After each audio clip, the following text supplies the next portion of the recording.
नमस्कार, मी वैभव छाया. आपणा सगळ्यांचं स्वागत आहे. वैभव छाया टॉक्स आणि इंडी जर्नल या दोन्ही आपल्या लाडक्या YouTube चॅनलच्या जॉइंट या कार्यक्रमामध्ये आम्ही एकमेकांच्या सहकार्याने हा कार्यक्रम करत असतो. दोस्तो, आज लाईव्ह येण्याचं पहिलं कारण म्हणजे काल महाराष्ट्रामध्ये म्हणजे पहाटे महाराष्ट्रामध्ये जी एक अतिशय निंदनीय घटना घडलेली आहे, त्या घटनेवर चर्चा करण्यासाठी आणि त्या घटनेचा निषेध करण्यासाठी म्हणून ही चर्चा आज घडते आणि ती घटना म्हणजे शिवाजी कोण होता या पुस्तकाचे प्रकाशक प्रशांत आंबी यांना महाराष्ट्राचे कुप्रसिद्ध टॉवेल टायसन फेम आमदार संजय गायकवाड, शिंदे गटाचे आमदार संजय गायकवाड यांनी प्रशांत आंबी यांना अतिशय घाणेरड्या भाषेत शिव्या देऊन शिवाजी कोण होता या शीर्षकाबद्दल त्यांनी सगळी जाहीर शिवीगाळ केलेली आहे.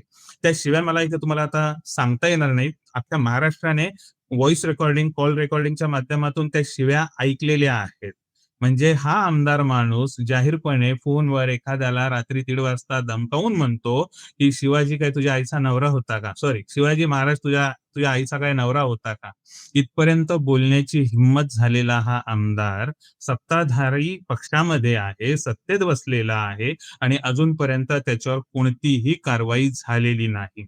वरून त्याने धमकी दिली, की "तुला माहित नाही का पानसरेचं काय झालं होतं? पानसरेचं कोणी काय केलेलं होतं?" कॉम्रेड गोविंद पानसरेंनी जर शिवाजी कोण होता हे पुस्तक लिहिलं नसतं, तर शाळकरी वयामध्ये आम्हाला शिवाजी कळला नसता.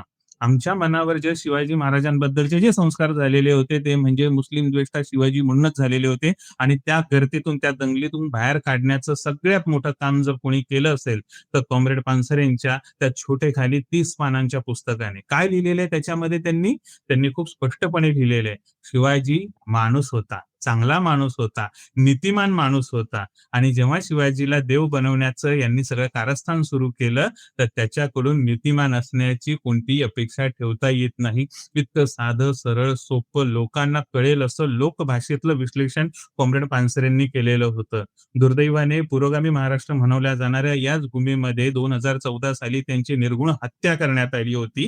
ती हत्या एकदा झाली, पण त्याच्यानंतर मात्र या फॅसिस्ट लोकांनी कॉम्रेड पानसरेंची सातत्याने हत्या करण्याचं काम या महाराष्ट्रामध्ये सुरू ठेवलेलं आहे आणि काल तोच प्रकार घडलेला आहे आणि त्याच निमित्ताने आज आपण इथे त्यांचा निषेधही करतोय आणि शासनाला, फडणवीसांना ज्यांच्या हातामध्ये गृह खातंही आहेत आणि ते या राज्याचे मुख्यमंत्रीही आहेत, त्यांच्याकडे मागणी करतोय, की या टॉवेल टायसन आमदाराला आहे ना, पहिल्यांदा तुम्ही जेरबंद करा. या महाराष्ट्रामध्ये कोणीही शिवाजी महाराजांची अशा पद्धतीने बदनामी केलेली कोणीही खपवून घेणार नाही आणि ते सातत्याने या महाराष्ट्रात चालू आहे. म्हणून ही आजची चर्चा आहे. आजच्या चर्चेमध्ये आपल्यासोबत प्रथमेश पाटील इंडी जर्नलचे संपादक आहेत, ज्येष्ठ संपादक पत्रकार गिरीश अवघडे सर आहेत आणि मेघा पानसरे मॅडम आहेत, ज्या शिवाजी विद्यापीठामध्ये अभ्यासक आहेत आणि कॉम्रेड गोविंद पानसरे सरांच्या अण्णांच्या त्या सूनबाई पण आहेत. त्यांचा चळवळीतील राबता हा फार मोठा आहे आणि आपण त्यांच्याकडून पण जाणून घेणार आहोत, की नेमकं या प्रकाराबद्दल काय वाटतं. पण तत्पूर्वी प्रथमेशकडे जाण्याआधी मला एका मुद्द्याकडे सगळ्यांचं लक्ष वेधायचं आणि तो मुद्दा म्हणजे हे संजय गायकवाड कधीही ज्या वेळेला बातम्यांमध्ये येतात, त्यावेळेला ते एकतर शिव्या देऊन आलेले असतात किंवा कोणत्यातरी गरीब पोराला किंवा गरीब माणसाला मारहाण करून तरी ते बातम्यांमध्ये आलेले असतात. आणि ते जेव्हा-जेव्हा अशी काही कृत्य करतात ना, त्यावेळेला राज्यामध्ये काहीतरी घडलेलं असतं आणि त्या गोष्टी लपवण्यासाठी, त्या गोष्टी दाबण्यासाठी, त्या गोष्टी मीडियात येऊ नये हे करण्यासाठी म्हणून यांना पुढे केलं जातं आणि तेही मूर्खपणे या सगळ्या गोष्टी करत असतात. माझं आव्हान आहे शिंदे गटाला, माझं आव्हान आहे एकनाथ शिंदेंना, श्रीकांत शिंदेंना, की त्यांनी त्यांच्या पक्षातल्या या अशा नालायक, बेजबाबदार आणि निषेधार्ह कृत्य करणाऱ्या आमदारावर तात्काळ कारवाई केली पाहिजे. नाहीतर तुमचं शिवप्रेम हे बेगडी आहे, हेच आम्ही सगळेजण कबूल करू. हे अधोरेखित होऊन जाईल. Prathamesh, over to you. तर मला वाटतंय चर्चेची सुरुवात करताना आपण एक अतिशय साध्या प्रश्नापासून सुरुवात करूया. मेघाताई, की शिवाजी कोण होता? या वाक्यातून जिथं संजय गायकवाडांना अपमान दिसतो, शिवाजी महाराजांचा अवमान दिसतो, तिथं कुठल्याही थोडासा तर्क आणि विवेक जागा असलेल्या व्यक्तीला काय दिसेल? शिवाजी कोण होता हे नाव पुस्तकाचं असणं, त्याचा अर्थ खरा काय होतो? अ, खरं तर लहानपणापासून आपण शिवाजी महाराजांचं नाव ऐकत आलो. पण शिवाजी महाराजांच्या ऐवजी त्यांची नावं जी आपल्या जवळपासच्या लोकांमध्ये आपल्यापेक्षा ज्येष्ठ लोकांच्यामध्ये आपण लहानपणी महाराजांच्याबद्दल बोलताना ज्या पद्धतीने बोलायचो, ते सगळं बदलत आलेलं आपल्याला दिसतं. आणि मला असं वाटतं, की शिवाजी महाराजांचा सगळा एकूण जो कार्यकाळ आहे आणि त्यांचं जे कार्य आहे, त्याच्याबद्दल बोलताना जी भाषा आज वापरली जात आहे, ती भाषा पूर्वी नव्हती. एकतर आपण आपल्या महाराष्ट्रामध्ये अ, शिवाजी, शिवा, शिवबा असंख्य प्रेमाच्या नावांनी शिवाजी महाराजांना बोलवलं जायचं, त्यांच्याबद्दल बोललं जायचं. परंतु हळू-हळू जसजसा राजकीय विषय बनला, अ, त्यांचं व्यक्तिमत्व हा एक राजकीय विषय बनला आणि राजकीयदृष्ट्या तो वापरला जाऊ लागला. त्यांच्या नावाने जसं राजकारण होऊ लागलं, तसं त्यांच्याबाबतची भाषासुद्धा बदललेली आपल्याला दिसते. आणि त्याचे खूप संदर्भ आपल्या चर्चेमध्ये पण येतील. परंतु मला असं वाटतं, की कॉम्रेड पानसरेंनी जेव्हा पहिल्यांदा व्याख्यानं दिली या विषयावर आणि त्याच्यानंतर त्याचंच एक पुस्तक केलं, तेव्हा सुद्धा अशा प्रकारचे आक्षेप घेतले गेले. आणि शिवाजी कोण होता हे जे नाव आहे, ते खरं तर आपल्या दुसऱ्या दृष्टीने बघितलं, दुसऱ्या डायमेन्शनमधून बघितलं, तर आपल्याला असं दिसतं, की अत्यंत प्रेमाने आपल्या जवळच्या लोकांना, आपल्या ग्रामीण भागातले लोकं आपल्या आई-बाबांना कोणत्या नावाने बोलवतात, हे जर बघितलं, तर आपल्याला दिसतं, की ते अत्यंत आत्मीयता असलेलं, प्रत्येक माणसाच्या हृदयाशी जोडलेलं असं नाव आहे.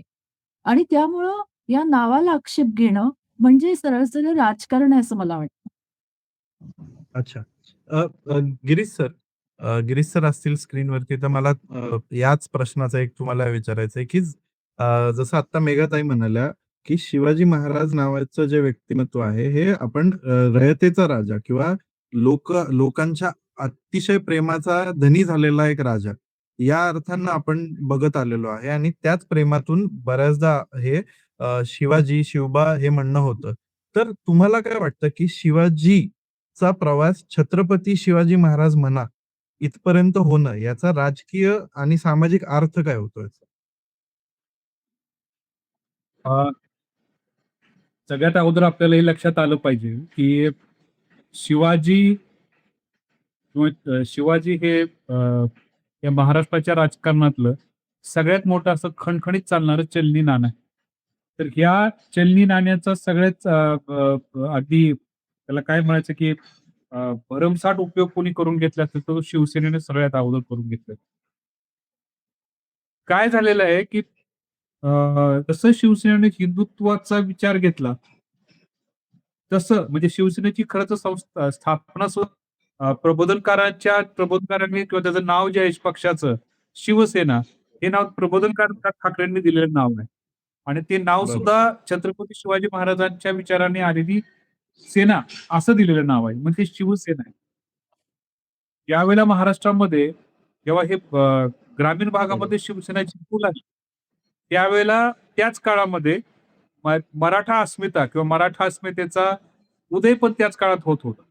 त्यामुळे महाराज बरोबर. बघतोच काय मुजरा कर, हा जो एक प्रकारचा मास किंवा मुद्दामपणा सांगणारा जो डायलॉग होता, तो डायलॉग शिवाजी महाराजांना जोडून वापरला गेला. बघतोच काय मुजरा कर, है ना? तर बरोबर. शिवाजी महाराज हे एका विशिष्ट समूहानं हे मराठ्यांच्या स्वाभिमानात मराठा म्हणजे जातवाचक शब्द वापरतोय. मराठ्यांच्या अभिमानाचं किंवा अहंकाराचं प्रतीक म्हणून शिवाजी महाराजांना काही काळ स्थापित करण्याचा प्रयत्न केला होता. माझं म्हणणं असं आहे किंवा माझं मत असं आहे, की छत्रपती शिवाजी महाराज किंवा अजून त्या पाठीमागे काही जण गोब्राह्मण प्रतिपालक लावत असतील. तर हे जी विशेषण लावण्याचा जो प्रवास आहे, तो या राजकीय गरजेतून निर्माण झालेला आहे काही जणांच्या राजकीय गरजेतून. वास्तविक जनसामान्यांमध्ये अनेक वर्षापासून गेल्या कित्येक शतकापासून रुजलेला जो शब्द आहे, तो शिवबा जसं मॅडम म्हणाल्या शिवबा, शिवाजी असाच आहे. तो कधीही छत्रपती शिवाजी महाराज किंवा गोब्राह्मण प्रतिपादित शिवाजी महाराज असा कधीही नव्हता. बरोबर. म्हणजे सामान्य जे आपली जी बोली आहे किंवा बोलण्याचा जो प्रघात आहे, त्याच्यात आलेला हा बदल जो आहे, तो नेसेसरीली राजकीय आहे, असं तुमचं दोघांचंही म्हणणं पडतंय, की हे राजकीय पडसाद आपल्या सामान्य व्यवहारामध्ये पडलेले आहेत आणि त्यानुसार तर वैभव मला तुला असं विचारावसं वाटेल, की कुठेतरी सामाजिक न्यूनगंड आणि आपल्या हे जे आयकॉन्स आहेत खरं तर, जे खरं तर सामाजिक हो, न्यायाशी जोडलेले आहेत, महाराष्ट्राच्या हो. पुरोगामित्वाशी जोडलेले आहेत, त्यांना कुठलं तरी दुसरं स्वरूप देण्याचा हा प्रकार आहे का? आणि तुझं काय म्हणणं होतं ते सुद्धा? अगदी, अगदी, अगदी, अगदी. दुसरं काही स्वरूप नाही. त्यांना ते तसं अप्रोप्रिएशनच करायचं आहे. शिवाजीचा देव बनवला ना, की त्याच्याकडून चांगल्या वर्तनाची अपेक्षा ठेवता येत नाही.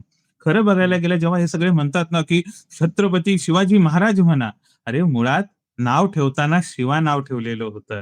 नाव ठेवताना संभा नाव ठेवलेलं होतं. त्याच्यापुढे आदराने जी आलेलं आहे. शिवाजी, संभाजी असं ते आलेलं आहे. आणि मला या सगळ्यांना एकच सांगायचं की तुम्ही आम्हाला शिकवू नये की आम्ही शिवाजीला शिवाजी म्हणावं, शिवबा म्हणावं का छत्रपती शिवाजी महाराज म्हणावं.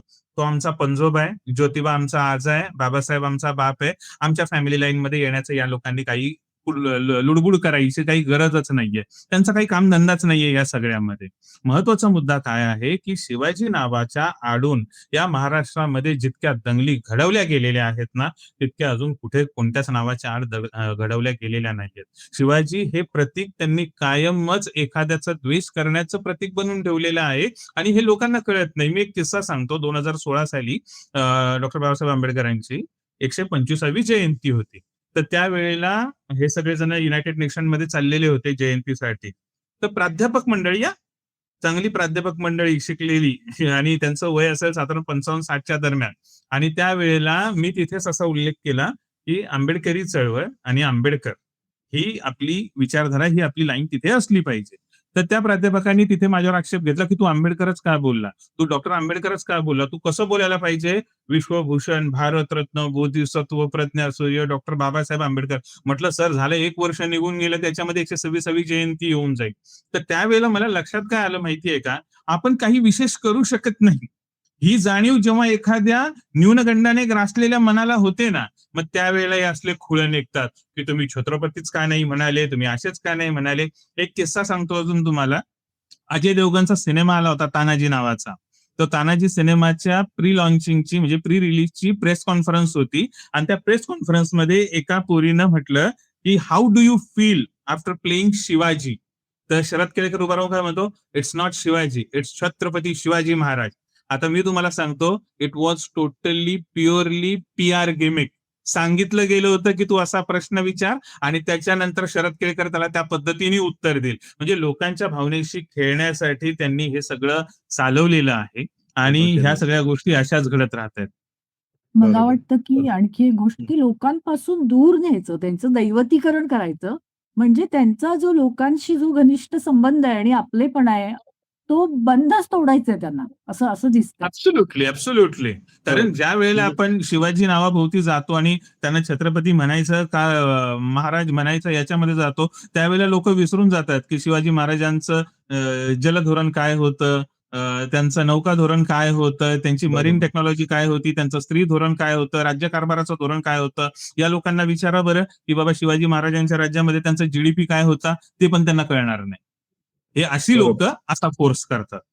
अगदी आणि जर आपण बघितलं तर महाराष्ट्राचं आणि शिवाजी महाराजांचं नातं जे आहे, शिवाजीचं नातं जे आहे, ते मुळात इतकं ऑर्गॅनिक आणि इतकं इतकं ते घट्ट वेन आहे ते, की दिवाळीसारख्या सणाला लहान-लहान मुलं किल्ला बनवतात. हे असं हो. कुठल्याही राज्यामध्ये, कुठल्याही सणामध्ये देवांव्यतिरिक्त इतकं रुजलेलं व्यक्तिमत्व हे क्वचितच तुम्हाला सापडेल. बघायला मिळेल. एखाद्या राजाचं आणि त्यावरूनच मला वाटतं मेघा मॅम तुमच्याकडेच येतो, की मुळात कॉम्रेड पानसरे आपल्या पुस्तकामध्ये याच्याशी जवळचं जाणारं काहीतरी म्हणणं मांडतायत. म्हणजे जर ज्यांनी कुणी वाचलं असेल शिवाजी कोणाचा हे पुस्तक, तर त्याच्यामध्ये ते वारंवार उल्लेख करतात, की शिवाजी सारखा राजा हा देशात इतर कुठेही झाला नाही, ज्याचा रयतेशी किंवा सामान्य माणसाशी इतका ऋणानुबंध असेल, ज्याला 300 वर्षानंतरही 350 वर्षानंतरही इतकं साजरं केलं असेल. तर या पुस्तकाचं जे प्रिमाइस आहे ते थोडंसं सामान्यांसाठी परत एकदा सांगा. ज्यांनी हे पुस्तक म्हणजे आपले आमदार साहेब जे आहेत, ज्यांना वाचता येत नाही कदाचित पुस्तक, तर नवीन त्यांच्या ॲपच त्यांना आहे. समजेल. हां, त्यांना समजेल असं या पुस्तकाचं एक तुम्ही हे UPSI सांगा. जास्त सांगितलं. जास्त आहे का? हां, ठीक आहे. सॉरी चुकलं. बरोबर. मी ह्या पुस्तकाची रचनाच त्यांनी खूप वैशिष्ट्यपूर्ण अशी केलेली आहे. एकतर सगळ्यात महत्त्वाची गोष्ट अशी, की त्यांनी काही व्याख्यानं द्यायची म्हणून शिवाजी महाराजांच्या सगळ्या काळाचा आणि त्यांच्या कार्याचा अभ्यास केला. दुसरी गोष्ट, त्यांच्या पूर्वी शिवाजी महाराजांचं व्यक्तिमत्व म्हणून ज्या काही उपाध्या त्यांना चिकटवल्या जात होत्या, जी काही बिरुदं लावली जात होती आणि शिवाजी महाराजांचं एक जाणीवपूर्वक एक व्यक्तिमत्व ते उभं केलं जात होतं. उदाहरणार्थ, गोब्राह्मण प्रतिपालक असा एक शब्द त्यांच्याबरोबर जोडला गेला होता. मुस्लिम द्वेष्टा, धर्मरक्षक किंवा हिंदू पदपातशहा या पद्धतीची बिरुदं त्यांच्या मागे जोडली गेली होती. आणि आपल्याला माहिती आहे की बाबासाहेब पुरंदरेंसारख्या व्यक्तींनी कशा पद्धतीचा इतिहास लोकांसमोर मांडला होता जाणीवपूर्वक. आणि त्याच्यामधून समाजमन मला असं वाटतं, की एक प्रतिमा घडवली गेली होती. पण त्याच वेळी मगाशी आपण बोलत होतो तसं सर्वसामान्य लोकांचं एक वेगळं नातं शिवाजी महाराजांशी होतं. उदाहरणार्थ एक ते शाळेमध्ये आम्हाला गाणं होतं, खबरदार जर टाच मारुनी जाल पुढे चिंधड्या, उडवीन राई राई एवढ्या. ते गाणं म्हणताना, ऐकताना असे अंगावर काटे यायचे आणि आपण इतकं त्याच्याशी एकात्म होऊन जायचो त्या मुलाच्या भावनेशी आणि त्या सगळ्या काळाशी. तर हे दोन्ही परस्पर विरोधी अशा एक प्रवाह मला असं दिसतायत. आणि त्याच्यामध्ये कॉम्रेड पानसरेंनी असं केलं, की मग त्याच काळाचं, त्याच व्यक्तिमत्वाचं एक वेगळ्या अँगलमधून आकलन आपल्याला विश्लेषण करून दिलं असं मला वाटतं. आणि त्यांची मी टायटल्स बघितली त्यांची जे चॅप्टर्स लिहिले त्यांनी प्रकरणं आहेत, त्याच्यामध्ये पहिल्यांदाच ते म्हणतात, की आगळा राजा शिवाजी. आगळा म्हणजे असा आज ते सुरुवातच अशी करतात, की लोकशाहीमध्ये राहणाऱ्या लोकांनी एका राजाचं कौतुक का करावं? विशेषतः कॉम्रेड पानसरे हे कम्युनिस्ट होते विचारांनी आणि लोकशाहीचा पुरस्कार करणारे होते आणि सरंजामशाहीबद्दल कायम टीका आपण करत आलो आहोत. अशा काळामध्ये सुद्धा एका राजाचं कौतुक आपण का करतो? आणि मग ते त्यांनी कुठल्या प्रेरणा आपल्याला दिल्या. त्यांनी ऐतिहासिक काळामध्ये कोणतं स्वराज्याचं असं स्वप्न बघितलं आणि ते साकार केलं आणि काय त्यांचं असं महत्व होतं, वेगळेपण होतं, हे सगळं त्यांनी त्या आगळा राजा या प्रकरणामध्ये त्यांनी मांडलेलं आहे. आणि आपल्याला असं दिसतं, की अनेक प्रश्न ते उपस्थित करतात सुरुवातीला आणि आपल्या अभ्यासाबद्दल सांगतात. त्याच्यानंतर ते दुसरं प्रकरण लिहितात, रयतेची कणा वसलेला राजा. आणि मला असं वाटतं, की आजच्या राज्यकर्त्यांसाठी सुद्धा हे जे टायटल आहे इथल्या या चॅप्टरचं, ते खूप महत्वाचं आहे, की तो असा राजा होता, की ज्याला रयतेची कणव होती. आणि कणव हा शब्द मला खूप आवडतो, कारण मला असं वाटतं, की त्याच्यातून जे सगळं व्यक्त होतंय, लोकांच्या बद्दलची भावना, आपण नेहमी म्हणतो, की रयतेचा राजा. आणि जे सर्वसामान्य लोक, शेतकरी, लोक होते, 12 बलुतेदार होते, सगळ्या जाती धर्माचे लोक होते. त्यांना बरोबर घेऊन हा माणूस पुढे चालला. पण त्यांचं आयुष्य, त्यांच्या आयुष्यातल्या खस्ता, त्यांची दुःख पारतंत्र्यामध्ये असताना त्यांना स्वातंत्र्याची एक प्रेरणा देणं, हे सगळं त्याच्यामध्ये ते उभं करतात. आणि मग शिवाजी महाराज आणि स्त्रियांची अब्रू कशी सांभाळली त्यांनी आणि राज्यकारभाराच्या भाषेबद्दल काय केलं, रयतेचे आणि त्यांचे संबंध कसे होते, भाजीच्या देठालाही हात लावू नये असा आदेश देणारा राजा कसा वेगळा ठरतो, हे सगळं ते सांगतात. त्याच्यानंतर एका महत्त्वाच्या प्रश्नाकडे ते वळतात, ते म्हणजे धर्मश्रद्धा, पण धर्मद्वेषता नव्हे. नेहमी मांडणी अशी केली जात होती, की तो जनरली इतिहासाचीच मांडणी अशी करतात, की मुघल काळ जो आहे तो अ, मुस्लिम राज्यकर्त्यांचा काळ आणि हिंदू रयत अशा पद्धतीची मांडणी केली जात होती. कॉम्रेड पानसरेंनी असं सांगितलं, की ते हिंदू अ, धर्माचे वान होते, श्रद्धा होती त्यांची, परंतु ते धर्मद्वेष्टे नव्हते. आणि त्याची असंख्य उदाहरणं ते आपल्याला देतात, की शिवाजी महाराज आणि मुसलमान यांचे संबंध काय होते? त्याच्यानंतर धार्मिक सहिष्णुता कशी होती? त्या काळात जेव्हा राज्यसत्ता ही महत्वाची होती आणि 2 धर्माचे सत्ताधारी होते. अशा काळामध्ये आपल्याला धार्मिक सहिष्णुता कशी होती आणि ती कशी जोपासली त्यांनी, याची सगळी उदाहरणं ते देतात. आणि नावानिशी ते हे स्पष्ट करतात, की शिवाजीचे मुसलमान सरदार कोण होते आणि औरंगजेबाकडचे हिंदू सरदार कोण होते. म्हणजे त्यांनी असं दाखवून देण्याचा प्रयत्न केला, की हा धर्माचा मुद्दा नव्हता. धर्मद्वेष्टीपणाचा मुद्दा नव्हता, तर हा राज्याचा मुद्दा होता. राज्य चालवण्याचा मुद्दा होता आणि म्हणून हा सगळा इतिहास आणि ते सगळं अत्यंत सोप्या शब्दांमध्ये ते मांडतात. अ, मुसलमान विरुद्ध मुसलमान, हिंदू विरुद्ध हिंदू, हिंदू मुसलमान विरुद्ध हिंदू मुसलमान अशी काही टायटल्स कॅची त्यांनी दिलेली आहेत. आणि त्याच्यामध्ये त्याचबरोबर देवळाची लूट आणि मोडतोड होत होती. आजकाल त्याची उदाहरणं देतात. तेव्हा दोन्ही बाजूंनी कसं होत होतं हे सुद्धा ते स्पष्ट करतात. राज्य मुख्य होतं आणि धर्म दुय्यम होता, अशी मांडणी ते त्या ह्याच्यामध्ये करतात. त्याचबरोबर तिसरा जो त्यांचा प्रकरण आहे, ते शिवाजी ब्राह्मण 96 कुळी, कुळवाडी, शूद्र असं टायटल आहे एका प्रकरणाचं नावच आहे. आणि नेहमी आपल्या नेत्यांना, आपल्या ज्यांच्या म्हणजे आपले प्रेरणादायी व्यक्तिमत्व आहेत इतिहासातली, त्यांना कोणत्यातरी जाती, धर्माच्या चौकटीमध्ये बंदिस्त करण्याचा जो प्रयत्न चालू आहे, त्याला छेद देत ते शिवाजी महाराजांचे सगळे किस्से त्यांच्या आयुष्यातले आणि त्यांच्या कार्याचे ते सांगतात, की त्यांचे सहकारी कोण होते? ते कसे सगळ्या वेगवेगळ्या जाती धर्माचे होते आणि त्यांना मावळे म्हणजे कोण होते?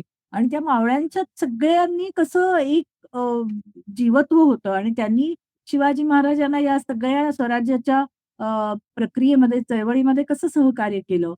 त्याच्यानंतर एका बाजूला ते लिहितात, की छत्रपतींच्या राज्याभिषेकाला ब्राह्मणांचा विरोध कसा होता आणि दुसऱ्या बाजूला शिवाजीचे ब्राह्मण सहकारी असं पण देतात. म्हणजे वस्तुस्थिती जी होती, ती वस्तुस्थिती ते मांडतात. कुळवाडी भूषण का म्हणतात शिवाजी महाराजांना आणि त्यांच्या कुळाचा इतिहास काय होता, हे सगळं ते मांडतात. आणि शेवटी ते म्हणतात, की इतिहासाचा विपर्यास केला जाऊ नये, त्यांचा राजकारणासाठी वापर केला जाऊ नये. याच्यासाठी ते असं सांगतात, की खरा इतिहास लोकांच्यापर्यंत पोहोचला पाहिजे आणि छत्रपती शिवाजी महाराज हे सर्वसामान्य गोरगरीब जनतेचे कसे नेते होते याची बरोबर. जाणीव ते करून देतात. आणि त्याच्यातून मला असं वाटतं, की आजच्या राजकारण्यांना ते सतत टीका करतात, की कसे शिवाजी महाराजांचं नाव घेऊन त्यांच्या व्यवहाराच्या विरोधात कसा व्यवहार होतो आहे. त्यांच्या मूल्यांचा उपहास कसा होतोय हे ते सांगतात. बरोबर. वैभव आणि गिरीश सर तुम्हा दोघांना मला एक एक हे तुमच्या समोर मांडायचंय, की आता जसं आता मेघा मॅम म्हणाल्या, की शिवाजी महाराजांचं या प्रकारे एक एक प्रकारे दैवतीकरण असेल किंवा हे असेल. पण विरोधाभास यातला हा आहे, की ज्या गोष्टीमुळे शिवाजी महाराज वेगळे ठरतात, इतर राजांपेक्षा वेगळे ठरतात, महान ठरतात आणि इतकं जसं परत-परत मी म्हणतोय, की आपल्या लोकसंस्कृतीचा भाग बनण्याचं जी कारणं आहेत, त्या कारणांनाच हे लोकं नकारतात. म्हणजे जे शिवाजी महाराजांना छत्रपती शिवाजी महाराज म्हणा, याच्या एवढ्यापुरतं आणून ठेवतात. ते शिवाजी महाराजांच्या महानतेचे सर्व निकष जे आहेत, तेच धुडकावून लावतात का? आणि त्यांना कुठेतरी धर्मद्वेष म्हणजे धर्मद्वेष करणारे किंवा धर्मयुद्ध करणारे अनेक राजे होऊन गेले भारताच्या इतिहासामध्ये. ज्यांनी धार्मिक युद्ध केले, ज्यांनी फक्त आक्रमक किंवा फक्त धर्म परिवर्तन होतंय म्हणून युद्ध करणारे अनेक राजे होऊन गेले. पण रयतेसाठी लढणारा राजा म्हणून जो व्यक्ती महान झाला, त्याला त्या मूळ उद्देशापासून किंवा ज्या मूळ ओळख आहे त्या राजाची, त्याच्यापासून तोडण्याचं हे काम आहे का? आणि त्या अर्थाने शिवाजी महाराजांचं मूर्तिभंजन करण्याचं काम ह्या अशा प्रकारच्या विचारवंतांनी केलेलं आहे. गिरीश सर. प्रथमेश मला ना एक प्रसंग आठवतोय. तो महात्मा फुले यांच्या संदर्भाने आहे. महात्मा फुले रायगडावर छत्रपती शिवाजी महाराजांची समाधी शोधण्यासाठी गेले. 2 दिवस ते रायगडावर राहिले. त्यांनी त्या ठिकाणी शोध घेतला. समाधीची साफ-सफाई केली. त्या समाधीवर फुलं वाहिली आणि हे पाहत असताना त्या गडावरचा एक ग्राम जोशी तिथं होता. तो आला, त्यानं ते लाथाडलं सगळं आणि "इथं दक्षिणेचा हक्क माझा आहे. तुम्ही इथं पूजा करणारे कोण?" असे म्हणून त्याने ते तो फुल्यांच्या अंगावर गेला. त्यावेळेला फुल्यांनी हा जो प्रसंग आहे ना, तुमच्या लक्षात येईल, की ज्या वेळेला शिवाजी हे नाव येतं समोर आणि शिवाजीला ज्यावेळेला शिवाजीला देवता करण्याचा प्रयत्न होतो, त्यावेळेला दक्षिणा कोणाला मिळते हे लक्षात घ्या तुम्ही सगळ्यात आधी. बरोबर. तर म्हणजे हे कुठलेही एक जातविशेष नाहीये. हे एक वृत्ती आहे समाजातली, की एखाद्या व्यक्तीचं दैवतीकरण केलं, की त्याचा कोणतरी एक लाभार्थी होतो. आणखी तुम्हाला आणखी एक आठवत असेल, की ज्यावेळेला अ, भाजपचं भारतीय जनता पार्टीनं एक 2014च्या आसपास महाराष्ट्रामध्ये प्रचाराची सुरुवात केली होती. त्यावेळेला त्यांनी रायगडावर जाऊन शिवाजी महाराजांचं दर्शन घेतलं होतं, त्या समाधीचं. आणि त्यावेळेला त्यांनी एक घोषणा दिली होती, महाराष्ट्र काय मोदींच्या सोबत चला आणि शिवाजींच्या काय संबंधित काहीतरी घोषणा होती. हो, हो, हो. पण त्या गोष्टीमध्ये देव त्यांनी मोदींना जाणीवपूर्वक साथ, छत्रपतींचा आशीर्वाद.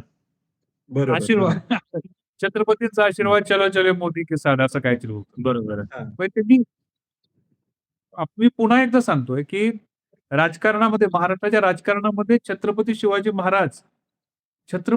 महाराज हे खण घालणारं चलनी नाणं आहे. जोपर्यंत आणि हे नाणं तुम्ही दोन्ही बाजूने चालवू शकता. म्हणजे त्या दोन्ही छावण्यांमध्ये हे नाणं चालतं. जर तुम्ही पुरोगाम्यांच्या छावणीत असाल, तर ते तरी सुद्धा ते नाणं चालतं आणि जर तुम्ही इकडे सनातन्यांच्या छावणीत असाल, तरी ते नाणं चालतं. तुम्ही सतत छावण्या बदलत चाललात, की फक्त शिवाजी महाराजांच्या म्हणजे त्याचा गाडीवरचा बोर्ड असतो का नाही, पुणे, सोलापूर, सोलापूर, पुणे. तर तुम्ही फक्त त्यांच्या पुढचं म्हणजे अगोदरचं जे विशेषण आहे, ते विशेषण बदला, ते नाणं तुम्हाला दोन्ही छावण्यांमध्ये चालून जातं. आता गडबडीत मग अशी आहे ना, हां, गडबडीत अशी आहे, अ, ओके. की कोणता शिवाजी खरा आहे? कोणत्या शिवाजीनं शिवाजी अगदी वस्तुनिष्ठपणे मांडला आहे. हे जर तुम्हाला समजून घ्यायचं असेल, तर ते पानसरे अण्णांनी लिहिलेल्या शिवाजी कोण होता यासारख्या पुस्तकातून समजतं. जेव्हा ही पुस्तकं समाजामध्ये मोठ्या प्रमाणात प्रसारित होत असतात आणि त्याच्यामुळं दोन्ही छावण्यातल्या इकडच्या आणि तिकडच्या छावण्यातल्या लाभार्थ्यांना त्याचा त्रास होतो. त्यावेळेला मग हे लाभार्थी असे पेटून उठतात आणि मग ही अशी पेटवापेटीची भाषा करतात. वैभव. हां, मला एक सांगायचंय म्हणजे खरं तर एक प्रकारे आपण छिंदम असतील किंवा आता हा संजय गायकवाड असेल, बरोबर. यांचा हं. आपण आभार मानलं पाहिजे. आभार अशा हिशोबाने, की जेव्हा हे लोकं शिवाजी महाराजांचा अपमान करतात, शिवाजी या नावाआडून, या संकल्पने, या संज्ञेआडून जेव्हा-केव्हा ते काहीतरी अश्लाघ्य कृत्य करतात, त्या वेळेला हे पुस्तक जोरात उसळून वर येतं आणि या पुस्तकाच्या संदर्भातल्या चर्चा महाराष्ट्राच्या पटलावर एकदम अतिशय वेगाने घडतात बरं का. म्हणजे मी तुम्हाला सांगतो आणि जे कोणी हा व्हिडिओ बघतील त्या सगळ्यांना सांगतो, नॉर्मली आंबेडकरी कुटुंबांमध्ये लग्न होतं, तर त्यावेळेला रिटर्न गिफ्ट देतात ना, तर साडी, टोपी, टॉवेल ह्या प्रकाराबरोबर आहे ना, पुस्तकं दिली जातात. एक शिवाजी कोण होता? भारताचं संविधान आणि तिसरं प्रबोधनकार ठाकरेंचा देवळांचा धर्म आणि धर्माची धर्माची देवळे. देवळं. ही पुस्तकं दिली जातात. आत्ता नुकतीच जयंती झाली. त्या जयंतीमध्ये अनेक ठिकाणी लोकांनी संविधानाच्या प्रास्ताविकेची फ्रेम घरात लावण्यासाठी आणि ही 2 पुस्तकं ही दिलेली आहेत. आणि आता ही चांगली संधी आहे असं आपण समजूया आणि ही जी नवीन जेन झीची जी पिढी आहे किंवा जे कोणी अजूनपर्यंत ते पुस्तकं वाचले नसतील, तर त्यांच्यापर्यंत आपण हे पुस्तक डेफिनेटली पोहोचवण्यासाठी ह्या 2 म्हणजे ह्या लोकांनी ती मदत आपल्याला केलेली. पण माझा मुद्दा त्याच्या पलीकडे आहे. तर तुम्हालाही तिघांनाही प्रश्न आहे. शिवाजी महाराज हे महाराष्ट्राचं जर दैवत आहे. शिवाजी महाराज हे महाराष्ट्राची अस्मिता, महाराष्ट्राचा अभिमान, महाराष्ट्राचा मानबिंदू आहे. म्हणजे नुसतं महाराष्ट्राचंच नव्हे. नेहरू म्हणाले होते, की शिवाजी हे नुसते महाराष्ट्राचे नाही, ते संपूर्ण राष्ट्राचे आहेत. तर जर समजा शिवाजी महाराज ही आपली अस्मिता, आपला मानबिंदू, आपला अभिमान असं जे काही मराठी भाषेमध्ये असे अलंकारिक शब्द आहेत, ते सर्व काही आहे. तर मग महाराष्ट्रामध्ये या सगळ्या गोष्टींच्या विरोधात प्रतिक्रिया का उमटत नाही? शासन याच्यावर काही ठोस पावलं का उचलत नाही? शिवाजी महाराजांचा पुतळा भ्रष्टाचार करून पडला जातो. तो अक्षरशः नेस्तनाबूत होतो. पुतळ्याची विटंबना होते. शिवरायांच्या प्रतिमेची विटंबना होते. तरी सुद्धा महाराष्ट्रातून काहीच बोललं जात नाही. इतके कसे सगळे सरेंडर झालेले आहेत. सांस्कृतिक दहशतवादाला इतके कसे सरेंडर झालेले आहेत. मला हे कोडं ना मला बिलकुल उलगडत नाहीये. मग यांचं प्रेम खोटं आहे का? यांचं प्रेम बेगडी आहे का? आपण दरवेळेला बोलत राहतो, पण आपल्या सोबतीला येतात का हे लोकं? तर नाही येत आहेत. हे का? हे महाराष्ट्रात का होतंय? हा माझा तुम्हाला तिघांना प्रश्न आहे. अ, मला असं वाटतं, की हे दोघं बोलतीलच त्याच्यावरती, पण मला असं वाटतं, की आपल्या वर्तनामध्ये जसं आपण मगाशी बोललो, तोच धागा मी पकडतो, की जेव्हा आपलं कर्तृत्व किंवा हं. कर्तृत्वातून ते आपण आदर्श आहे, तो सिद्ध करण्याची जबाबदारी असते. प्रत्येक पिढीवरती असते जबाबदारी, की समाजाप्रती, आपल्या आसपासच्या परिसराप्रती आपली जी जबाबदारी आहे, ती पूर्ण करणं. पण ती जबाबदारी आपण पाळत नाही, याचा न्यूनगंड किंवा याचा कॉम्प्लेक्स जेव्हा असतो, तर त्याच्यावर आवरण टाकायला एक दुटप्पी प्रकारची प्राईड प्राईड ज्याला म्हटलं जातं हो, हो. किंवा खोटा तोच. गर्व गर्व. तर तो गर्व जेव्हा येतो तो पुकाचा गर्व असतो आणि तो दुटप्पी स्वरूपाचाच असतो मुळात. तो विरोधाभासी असतो. कारण तुमच्या वर्तनात त्याचं सत्व नाहीये. तुमच्या वर्तनात त्याचा अर्क नाहीये त्या विचारांचा. पण तुम्हाला दाखवायचंय, की मी त्यांचा अनुयायी आहे.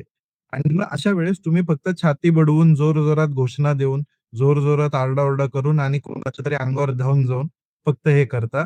पण मूळ त्याचा जेव्हा प्रश्न येतो, त्याचं संरक्षण करण्याचा, त्या मूल्यांचं संरक्षण करण्याचा, त्या व्यक्तीच्या प्रतिमेचं संरक्षण करण्याचा, तेव्हा मात्र हे कच खातात. कारण त्यांचा मूळ त्या व्यक्तीशी तशा प्रकारची जी एक आपुलकीचं नातं पाहिजे, त्या प्रकारची जी एक बांधिलकी पाहिजे, ती मुळातच नसते.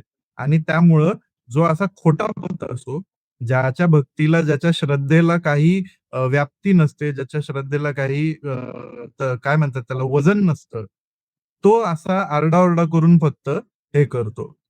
अनेकदा आपण काही सिनेमामध्ये बघितलेलं आहे ना, की पाकीटमार जो असतो रेल्वेमधला, तो पाकीट मारल्यानंतर असा जोरजोरात ओरडतो, "वो भाग रहा है, वो हो. भाग रहा है, चोर पळाला, हां. चोर." तर त्या प्रकारची ही भक्ती असते, की ह्यांनी पाकीट मारलेलं ह्यांनी असतं. पण स्वतःवर आळ येऊ नये म्हणून ते जोरजोरात ओरडतात, की "हे बघा तिकडं चोर पळालाय." आणि या बरोबर. प्रकारे हा त्या दुटप्पीपणाचा गाभा आहे असं मला वाटतं. अ, मला असं वाटतं की 3 पॉइंट्स मला मांडता येतात. एक म्हणजे वैभवनी आता जो मुद्दा मांडला सांस्कृतिक दहशतवादाचा, तो खूप प्रमाणामध्ये आपल्याला वास्तव स्वीकारलं पाहिजे. लोक निर्भयपणे बोलत नाहीयेत, अ, मतं व्यक्त करत नाहीयेत. समाजामध्ये एक मोठ्या प्रमाणावर ध्रुवीकरण करण्याचे जे प्रयत्न केले होते, त्याच्यामध्ये राज्यकर्ते यशस्वी झालेले आहेत, असं आपल्याला दिसतं. कुटुंबामध्ये, नातेसंबंधांमध्ये, मैत्रीणमध्ये आपल्याला हे ध्रुवीकरण झालेलं, इतक्या खालच्या आतल्या स्तरापर्यंत हे ध्रुवीकरण झालेलं आहे. आणि मला विशेषतः कॉम्रेड पानसरेंच्या खुनानंतर हे मी बघत आले, जाणवत आलं मला, की या सगळ्या 10 वर्ष झाली. या 10 वर्षामध्ये लोक हळू इतके या दहशतीच्या प्रभावाखाली आलेले आहेत, की ज्याला आपण म्हणतो एक चिलिंग इफेक्ट ज्याला आपण म्हणतो, की अ, लोकांनी बोललं नाही पाहिजे. बोलताना लोकांना एक हेजिटेशन झालं पाहिजे, की आपण बोलावं की नाही? इतक्या स्तरापर्यंत कारण त्याचे परिणाम काय होतात बोलल्यानंतरचे, ते परिणाम लोक बघतायत आजूबाजूला काय होतंय. कॉमेडियन्स सुद्धा आता त्यांची कॉमेडी करताना, स्टँड कॉमेडी करताना ते काय बोलतायत त्याच्या विरोधामध्ये ॲक्शन होतीये. आणि इतक्या स्तरावर ते झिरपलेलं आहे, की तो एक मुद्दा आहे आणि म्हणून लोक उभे राहत नाहीत असं मला दिसतं. जेन बाबतीमध्ये मी आता एक टीचर आहे, विद्यापीठामध्ये शिकवत आले, खूप वर्ष शिकवलं. दरवर्षी नवीन बॅच येते, नवीन पिढीशी संबंध येतो. ते काय बोलतात, विचार करतात याच्याशी आमचं खूप एक अ, अ, जैव संबंध तयार झालेला असतो आणि त्यामुळे आम्ही त्यांच्याशी एक डायलॉग होत असतो. मला दिसतं, की एक ध्रुवीकरण आणखी आहे जेन आजच्या पिढीमध्ये. ते म्हणजे एक अत्यंत उच्च शिक्षित आणि ज्याला आपण म्हणतो टेक्नो सॅव्ही ज्याला असं म्हणतो, अशा पद्धतीचा एक क्लास निर्माण झालेला आहे टेक्नॉलॉजीच्या बाबतीत आणि तो जो आहे त्याचं आज आपण ब ब कोणी आज सकाळी एका पत्रकारांनीच असं लक्षात आणून दिलं, की आज पुस्तक दिन आहे म्हणून. तर हो, हो. पुस्तकाबद्दल चर्चा करतोय, तर वाचन अगदी कमी झालेलं आहे. म्हणजे प्रत्यक्ष पुस्तकं प्रायमरी सोर्सेस वाचणं हे बंदच झालेलं आहे. जे काही ह्या ज्या फॅक्टरीज चालू आहेत, खोट्या मेसेजेसच्या, खोटा इतिहास मांडणाऱ्या त्याचं सगळं एक ज्याला भासमान अशा पद्धतीचं सगळं एक विखारी अशा पद्धतीचा विचार, त्याला ही टेक्नो सॅव्ही जी लोकं आहेत, ती बळी पडताना आपल्याला दिसतात. आणि दुसऱ्या बाजूला ज्यांचं उच्च शिक्षण नाही झालेलं, सामान्य शिक्षण झालंय, खेड्यापाड्यातला असा जो तरुण मुलगा आहे, ज्याला उच्च दर्जाचं शिक्षण घेण्याचा त्याला अधिकार आहे, पण ते मिळत नाहीये. आजच्या सरकारी शाळांची अवस्था आपल्याला माहिती आहे. आणि ते लोकं त्या सगळ्यांना भरकटवलं जातंय. गड, किल्ले दाखवण्याच्या ज्या मोहिमा आखल्या होत्या त्याच्यामध्ये कोण आहे? हीच आपली बहुजन समाजातली तरुण मुलं आहेत आणि ती असे टिळे लावून आणि त्यांची जी प्रतीकं वापरून, अनवाणी पायांनी चालून हे सगळे जे कार्यक्रम त्यांच्यासाठी तयार केलेले आहेत, त्या कार्यक्रमांना मोठ्या प्रमाणावर बळी पडतायत असं आपल्याला दिसतंय. आणि त्यामुळं हे ध्रुवीक दोन्ही बाजूनी आपल्याला दिसते, की ही जेन झी आपल्याबरोबर राहत नाहीये. याचं कारण एका बाजूला ते त्यांच्या प्रचाराला बळी पडतात किंवा त्यांच्या कार्यक्रमांना बळी पडतायत. आणि म्हणून मला असं वाटतं, की नवे कार्यक्रम देणं खूप महत्वाचं आहे. कॉम्रेड पानसरेंची आठवण इथं मला एवढ्यासाठी होते, की मी कायम सतत विद्यार्थी दशेपासून त्यांच्याबरोबर आम्ही काम करत आलो. विद्यार्थी संघटनेमध्ये आणि लहानपणापासून मी त्यांना ओळखते. सतत आम्हाला ते कामात ठेवायचे, की तुम्ही कार्यक्रम घ्या. तुम्ही फक्त वाचा आणि फक्त माहिती घ्या आणि मार्क्सवाद वाचा इतकं नाही. कारण हे कॉम्रेड पानसरेंचं वेगळेपण पण असं होतं, की त्यांनी केवळ मार्क्स आणि एंगेल्स वाचले नाही. त्यांनी शिवाजी वाचला, शाहू वाचला, तुकाराम वाचला. इथलं सगळं महाराष्ट्राचं जे सगळं संचित आहे आपलं, ते सगळं त्यांनी वाचलं, त्याचा अभ्यास केला आणि त्याचा त्यांच्या भाषणांमध्ये, लिखाणामध्ये सतत ते वापर करायचे. मला असं वाटतं, की अशी उपक्रमशीलता ते जर त्यांना अनवाणी चालण्याची उन्हामध्ये हे कार्यक्रम देतायत, की जे सोपे आहेत. आपण खरं तर महाराष्ट्रातले असे जे लोकं आहेत संवेदनशील, विचारी, मीडियामधले विशेषतः तुमच्यासारखे जे तरुण आहेत, मला असं वाटतं, की काही कार्यक्रम सगळ्यांनी एकत्र येऊन याचा गंभीर विचार केला पाहिजे आणि असे लोकं एकत्र येऊन काही कार्यक्रम आखू शकलो आणि तो देऊ शकलो विवेकी तरुणांच्यासाठी. तिथून आपलेच जे सगळे बहुजन समाजातले लोकं वापरतायत ते, त्यांचा वापर करतायत. त्यांच्यासाठी जर आखू शकलो, तर काही उपयोग होऊ शकेल असं मला वाटतं. अनम्यूट. चर्चेच्या शेवटाकडे येऊया. मी एक शेवटचा फक्त प्रश्न समोर ठेवतो आणि हा थोडासा आत्मटीका म्हणजे चळवळींना आत्मटीकेची गरज का असते वारंवार? त्यातून येणारा एक प्रश्न आहे. आपण वारंवार अशा प्रकारचे जेव्हा आता कॉम्रेड पानसरेंची हत्या झाली, दाभोळकरांची हत्या झाली आणि हे सगळं आपल्या डोळ्यांसमोर घडत गेलं. तर तेव्हा वारंवार आपण बघतो, की भल्या माणसांकडून येणारी प्रतिक्रिया म्हणजे माणूस मरतो, विचार मरत नाही. पण हे खरंच सत्य आहे का? हे तपासून घ्यायची वेळ आलेली आहे आणि त्याची जी प्रतिक्रिया आहे, ती कुठल्या पद्धतीने द्यायची आणि फक्त निषेध नोंदवून शांत बसायचा आहे का दरवेळेस? हे कुठेतरी चळवळींनी विचार करण्याची वेळ आलेली आहे असं वाटतं मला. आणि म्हणून शेवटची कमेंट मला तुमच्या या या गोष्टीवरती गिरीश सर आणि वैभव तुमच्या दोघांकडून आणि त्यानंतर आपण चर्चा थांबवूयात आजची. मी सांगतो मी बोलतो. अ, बुलढाणा मतदारसंघातून हर्षवर्धन सपकाळांना पराभूत करून संजय गायकवाड हा माणूस निवडून येतो. ठीक आहे. 2014च्या निवडणुकीमध्ये हा माणूस वर्गणी करून निवडून आलेला आहे. मग त्याकडे निवडणूक लढण्यासाठी पैसे नव्हते. कार्यकर्त्याने त्याला वर्गणी करून पैसे दिले आणि हा निवडणूक जिंकला. त्यानंतरच्या निवडणुकीमध्ये जेव्हा तो शपथपत्र दाखल करतो, त्यावेळेला त्याच्याकडे कोट्यवधी रुपयाची संपत्ती असते. विरोधाभास बघ. जर लोकं जर आणि त्यानंतरच्या काळामध्ये गायकवाडांनी काय-काय केलं, कसं-कसं ते पैसे जमवले, हे प्रश्न विचारायचे नाहीत. हा हा फक्त प्रश्न गायकवाडांच्या संदर्भातला नाही.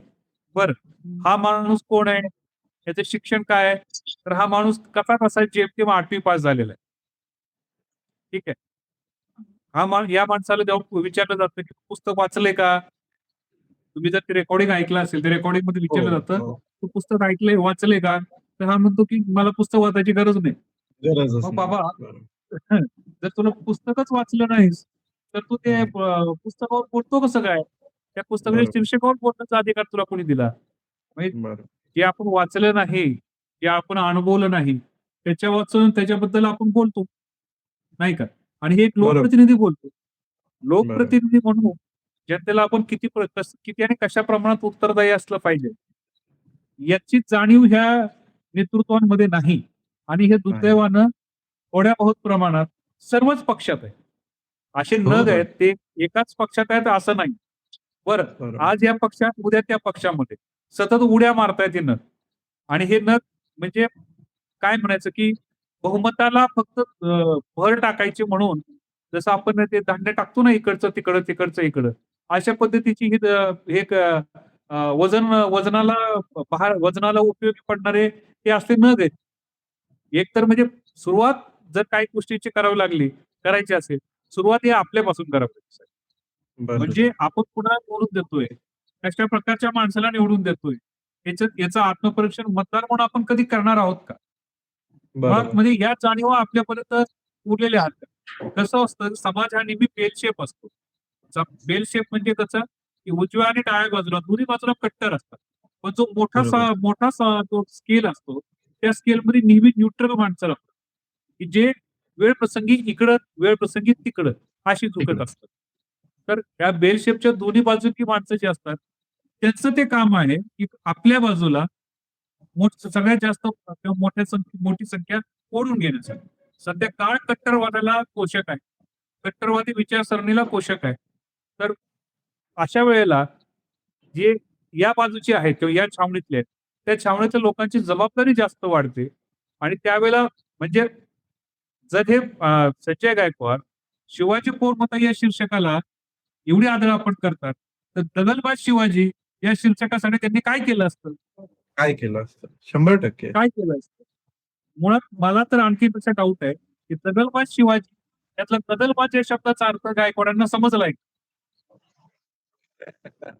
आपण आपले लोकप्रतिनिधी निवडताना अडाणी, अशिक्षित, येडे-गबाळे, ज्यांना कसल्याही प्रकारचं सिव्हिक्स, नागरिक सेन्स नाही, कसल्याही प्रकारची अक्कल नाही, असे आपण जर निवडत असू, तर आपण हेच डिझर्व्ह करतो ना साहेब. बरोबर. आपण बरोबर. हेच डिझर्व्ह बरोबर. करतो. जशी प्रजा असते तसा राजा असतो. त्यामुळे बरोबर. सुरुवात आपण आपल्यापासून केली पाहिजे. अगदी, अगदी. वैभव. गिरीश सरांच्या बोलण्याला मी थोडंसं कॅरी फॉरवर्ड करतो आणि त्यालाच पुढे घेऊन जातो. दगलबाज हा शब्द जो आहे ना, तो इयत्ता 10वी शिकवला जातो. त्यामुळे त्यांच्या प्रश्नाचं किंवा त्यांच्या शंकेचं उत्तर इथे मिळालेलं आहे. तर आपण त्याच्या पुढे काही जास्त जायला नको. राहिला प्रश्न शिवाजी कोण होता या पुस्तकातली भाषा आणि या पुस्तकातलं जे एकूण वर्णन आहे, ते शिकण्यासाठी किमान 10वीचा जो 15 मार्काचा निबंधाचा जो प्रश्न असतो ना, ज्याला समजला त्याला हे पुस्तक व्यवस्थितरित्या कळतं. म्हणून एक बेसिक एज्युकेशन गरजेचं असतं, हे सगळेजण बोलतात. गिरीश सरांनी जो मुद्दा उपस्थित केला, की हर्षवर्धन सपकाळांसारख्या माणसाला हरवून हा माणूस विधान भवनात पोहोचलेला आहे. आपली जबाबदारी आहे, की आपण अशा कोणत्या माणसाला निवडून देतोय, जो आपलं प्रतिनिधित्व करणार आहे. तर जर समजा ही अशी स्थिती असेल, तर बुलढाण्यातल्या त्यांच्या मतदारसंघातल्या नागरिकांचा जाऊन आपण चांगलं शाल, हारतुरे, नारळ-बिरळ देऊन चांगला सत्कार केला पाहिजे, की इतकं भारी कॅरेक्टर त्यांनी निवडून दिलेलं आहे. 3-4 वर्षापूर्वी जेव्हा शिवसेनेत फूट पडली होती ना, त्यावेळेला मनापासून वाईट वाटलं होतं. यार 40 आमदार निघून गेले शिवसेनेचे. पण नंतर हळू लक्षात आलं, उद्धव ठाकरेंनी काय एक-एक नग पाळून ठेवलेले होते. काय लोक पाळून ठेवलेली होती. मग ते संजय गायकवाड असतील, नाहीतर बांगर असतील. पब्लिक प्लेसमध्ये, सार्वजनिक ठिकाणी आपण एका मतदारसंघाचं प्रतिनिधित्व करतोय. त्या ठिकाणी बोलतानाही जर समजा तुम्हाला आपली भाषा सांभाळता येत नसेल किंवा तुम्हाला शिवाय बोलता येत नसेल, स्त्री विरोधी, हिंसक अशा शब्दांचा वापर तुम्हाला टाळता येत नसेल, असले लोकप्रतिनिधी जर निवडून देत असतील, तर एकाच वेळेला ही लोकांचीही चूक आहे. लोकांनी आपली जबाबदारी नीट समजली पाहिजे. पक्ष नेतृत्वालाही कळलं पाहिजे, की नुसतं इलेक्टोरल मेरिटवर तुम्ही जर घेऊन जाणार असाल ना, तर तुम्ही निवृत्त व्हा राजकारणातून. आणि तुमच्या ह्या अशा कृत्यांमुळे आज शिवाजी हे नाव दंगलीचं प्रतीक बनून राहिलेलं आहे. ज्या शिवाजी बरोबर. नावाचा आदर्श आम्हाला पाहिजे होता, ज्या शिवाजी नावाचा आदर्श घेऊन नवीन राष्ट्र निर्माण होऊ शकतं, ते शिवाजी नाव आता फक्त आणि फक्त स्वतःच्या राजकारणाचं आणि दंगलीचं प्रतीक बनलेलं आहे. आणि मी तुम्हाला सांगतो, हा काळ असतो ना, हा कोणाला माफ करत नाही. हा पलटून येणार आणि शिवाजी महाराजांच्या तलवारीचं जे उदात्तीकरण करतात ना, ती पहिली तलवार यांच्याच मानेवर बसेल आणि लोकच ती तलवार घालतील. कशी? म्हणजे शब्दशः तशी तलवार नाही. पण ज्या वेळेला हे पुस्तक सगळ्यांपर्यंत जाईल ना, ते बरोबर त्यांना तिथून कमी केलं जाईल. मी इथेच थांबतो. बरोबर. बरोबर. तर मला वाटतंय आपण बऱ्यापैकी या विषयाला न्याय दिलेला आहे आणि असे बरेच मुद्दे आहेत चर्चा करण्यासारखे. पण तरी सुद्धा लोकांच्या विवेकावरती अजूनही थोडासा विश्वास ठेवून आपण हे मुद्दे देऊन इथं थांबूयात. सगळ्यांनाच माझं हे म्हणणं आहे, की शिवाजी म्हटल्याने महाराजांचा अपमान होत नाही. तर ते आपले कोणीतरी जवळचे आहेत. हे पुन्हा पुन्हा अधोरेखित होतं आणि आम्ही इतर ठामपणे सांगतो, की होय आमच्यासाठी शिवाजीच. छत्रपती शिवाजी ॲब्सोल्युटली. महाराज सुद्धा म्हणू आम्ही. बरोबर. तर आम्ही छत्रपती शिवाजी महाराज पण म्हणू. जेव्हा वेळ येईल तेव्हा योग्य संदर्भ असेल तेव्हा छत्रपती शिवाजी महाराज पण म्हणू. पण आमच्या जिव्हाळ्याचा विषय, आमच्या अपब्रिंगिंगचा म्हणजे आमच्या संस्कारांचा विषय आहे तो. आमच्या घरातला माणूस आहे तो आणि म्हणून आम्ही हक्काने जसं विठोबाला विठोबा म्हणतो, विठ्ठलाला विठोबा म्हणतो आम्ही. त्याच्या अंगा-खांद्यावर खेळायचा प्रयत्न करतो. आम्ही तुकाराम महाराजांना तुकोबा म्हणतो. तसंच आम्ही हक्काने, आदराने आणि महत्वाचं म्हणजे प्रेमाने आम्ही शिवाजीच म्हणणार. हे आम्ही हसून इथं सांगणं महत्वाचं वाटतं मला वैभव. एकच शेवटचा प्रश्न सांगतो. या लोकांना जर एवढं शिवाजी महाराजांच्या नावाबद्दलचा एवढा अस्मिताभिमानी प्रेम जर आहे, मुंबई विमानतळाचं नाव जे छत्रपती शिवाजी महाराज विमानतळ होतं, ते आता बदलून अदानी एअरपोर्ट करून टाकलेलं होतं. तर यांच्याकडे संजय गायकवाडांकडे नंबर नव्हता का गौतम अदानीचा? तर त्यांना कोणी थांबवलं होतं गौतम अदानीला फोन करण्यापासून? काय माहित नाही. हे असले असले येड्या डोक्याचे लोक आहेत ना, उद्या शिवाजीनगर जे रेल्वे स्टेशन आहे तिथे जाऊन म्हणतील, की नाही याला छत्रपती शिवाजी नगर असं करा किंवा शिवाजी विद्यापीठाचं नाव बदलून टाका. शिवाजी हे असले विद्यापीठाचा मूर्खपणाचे मुद्दा धंदे अनेक करायला वेळा येऊन हां. गेलाय. आणि बरोबर आहे. काय शिवाजी आहे? विद्यापीठाचा मुद्दा सतत उकरून काढला जातो आणि एन.डी. पाटलांपासून जयसिंगराव पवारांपासून सगळ्यांनी त्याला विरोध केला आणि ठाम भूमिका घेतली म्हणून ते वाचलेले. हो आणि आणि एक गोष्टीचं कौतुक केलं पाहिजे आपण प्रशांत आंबेचं. एवढ्या शिव्या पडल्या. 100% हा 100% प्रशांत आंबेने एकदम संयमाने हा हो म्हणजे त्या तुम्ही माणसाला वाचा. त्यांनी कळवून दिली की बाबा तुझी लायकी काय, तू शिव्या देत राहा, आम्हाला काही घेणं देणंच नाहीये त्याचं. 100% आणि म्हणून म्हणतो संजय गायकवाडांनी स्वतःच्या पक्षाचं पण नाव बदलावं. मग छत्रपती शिवाजी महाराज सेना असं करावं. शिवसेना हे नाव बंद करावं. हा अपमान आहे शिवाजी महाराजांचा. आपण असं म्हणू मग. ऍब्सोल्युटली अपमान आहे, शिवसेना अपमान आहे. हा पूर्ण अपमान आहे. नाव असायला पाहिजे. मग छत्रपती शिवाजी महाराज सेना करा तुम्ही. सो असं जर करायचं झालं, असाच जर वाद करायचा झाला, तर हा वाद अनंत आहे. हा वाद कधीच मिटणार नाही आणि आपण योगी याच्याहून आदित्यनाथांना सांगूया नाव बदलायला. हां आणि याच्याहून मोठा शिवाजी महाराजांचा अपमान दुसरा कुठलाही नाही. कुठलाच ज्या नाही. क्षणाला Absolutely. शिवाजी महाराजांच्या शिकवणीपासून आपलं राज्य, आपला महाराष्ट्र सर्वात दूर आहे आत्ता. म्हणजे शिवाजी महाराजांच्या मूळ शिकवणीपासून आत्ता या क्षणाला सगळ्यात दूर असलेलं राज्य म्हणजे महाराष्ट्र झालेलं असताना, आपण या असल्या फालतू विषयांवरती जर लोकांना जीवे मारण्याची धमकी देत असू, पानसरे अण्णांच्या खुनाचं समर्थन करत असू आणि जेव्हा की त्या माणसांना खरंच लोकांची पडलेली होती. लोकांच्या प्रश्नांचं पडलेलं होतं. त्या माणसांचा असा अपमान करत असू, तर आपण हे लोकप्रतिनिधी म्हणून काय झालेलो आहोत आणि आपण समाज म्हणून काय झालेलो आहोत, हे आपल्याला विचारायला पाहिजे. या अशा प्रकारची चर्चा तुमच्यासमोर आम्ही खणखणीतपणे मांडू शकतो. तुमच्यासमोर निर्भीडपणे बोलू शकतो. याचं कारण आम्ही मुक्त आहोत. आम्ही कुठल्याही जाहिरातींवर अवलंबून नाही. आम्ही कोणत्याही प्रकारच्या कॉर्पोरेट राजकीय जाहिराती घेत नाही. आणि त्यामुळं वैभव छाया टॉक्स आणि इंडी जर्नल हे दोन्हीही माध्यमं तुमची माध्यमं आहेत, लोकमाध्यमं आहेत. यांच्या पाठीमागे उभे राहा. आम्हाला आर्थिक मदत करा. हे चॅनल सबस्क्राईब करा आणि गिरीश सरांना काय म्हणायचं ते ऐकून आपण मला एक यामध्ये सांगायचंय, की संजय गायकवाडांनी कदाचित ते पुस्तक वाचलेलं नाही. नाहीच वाचलं. मला वाटतं नाहीच कदाचित त्यांना ते वाचलेलं. वाचताही येत नसावं. वाचनात त्याला कारण शिक्षण कमी आहे. आडाणचोट हो, माणूस आहे. त्याच्यामुळे माझी एक विनंती आहे इंडी जर्नलला, की या पुस्तकाची जर एखादी ऑडिओ बुक जर Audiobook. तयार केली, तर आपण ते ऑडिओ बुक त्यांना पाठवू आणि इंडी जर्नलने याचं ऑडिओ बुक तयार केलेलं आहे 4 वर्षांपूर्वी. इंडी रेडिओ ते या आपण त्यांना त्याची प्रयोगासाठी लिंक पाठवू. आपण नक्की YouTube वरती अपलोड करू आणि ते नक्कीच त्यांना आम्ही कोल्हापुरामध्ये उद्या कॉम्रेड पानसरेंच्या स्मारकाजवळ त्याच्या पुस्तकातील अंशाचं जाहीर वाचन करणार आहोत संध्याकाळी आणि वरुण सुखराज वगैरे येणार आहेत त्याच्यासाठी. तर तो कार्यक्रम आम्ही ऑलरेडी डिक्लेअर केलेला आहे आज. बरोबर. म्हणजे उद्या म्हणजे 24 एप्रिल रोजी हा कार्यक्रम होणार आहे. ज्यांना शक्य आहे, कोल्हापुरात आहेत, कोल्हापूरच्या आसपास आहेत, त्यांनी जरूर याला जावं आणि पुन्हा तो आपल्या सगळ्यांचा राजा शिवाजी हा आपला मालबिंदू आहे आणि तो आपल्यासाठी शिवाजीच राहील. त्याबद्दल कुठलाही शंका असण्याची गरज नाही मनामध्ये आणि त्यामुळं हे दोन्ही चॅनल्स तुम्ही सबस्क्राईब करा. आम्हाला ऐकत राहण्यासाठी, आम्हाला पाहत राहण्यासाठी आमचं जे वेगवेगळं वार्तांकन आहे, वेगवेगळ्या विषयांवरचं विश्लेषण आहे ते पाहत राहा आणि आमच्याशी जोडलेलं आहे. धन्यवाद. Thank you. Thank you. Thank you ma'am.